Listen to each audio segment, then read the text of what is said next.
Hello అందరికీ. Welcome to Uma's diaries. హెల్తీగా రాగి సంకటి తిందామంటే పర్ఫెక్ట్ రాగి సంకటి చేసుకోవడానికి అన్నం ఖచ్చితంగా ఉండాల్సొస్తుంది. కానీ రైస్ కంప్లీట్‌గా అవాయిడ్ చేసిన వాళ్ళు ఎలా?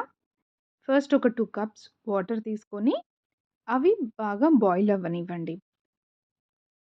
అందులో కొంచెం సాల్ట్ వేసి బాయిల్ అవ్వనివ్వండి. ఇప్పుడు ఈ బాయిల్ అవుతున్న వాటర్ తీసుకున్న కప్‌తో ఒక కప్ ఓట్స్ వేసుకోండి.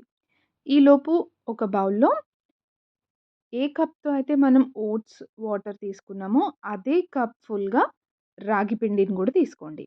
ఈ రాగి పిండిని వాటర్‌లో డైల్యూట్ చేసి కలిపి పెట్టుకోండి. ఇప్పుడు ఓట్స్ కుక్ అయిపోయిన తర్వాత ఆల్రెడీ మనం డైల్యూట్ చేసి కలిపి పెట్టుకున్న రాగి పిండి ఉంది కదా!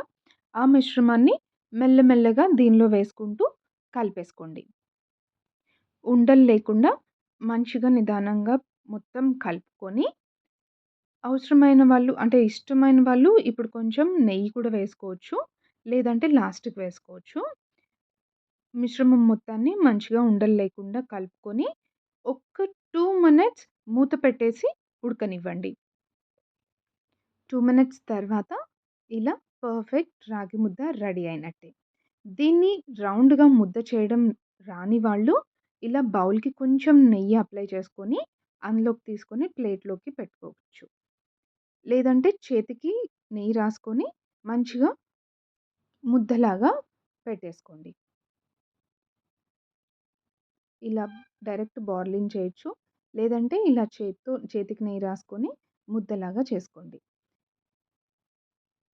ఇది మంచిగా లూజ్‌గా ఉండి గ్రేవీ కర్రీతో అయినా, సాంబార్‌తో అయినా, అలానే పక్కకి కొంచెం రోటి చట్నీతో గానీ, ఆవకాయతో కానీ చాలా బావుంటుంది. ఒక్కసారి ఇలా ట్రై చేయండి. రైస్ అవాయిడ్ చేసిన వాళ్ళకి చాలా నచ్చుతుంది.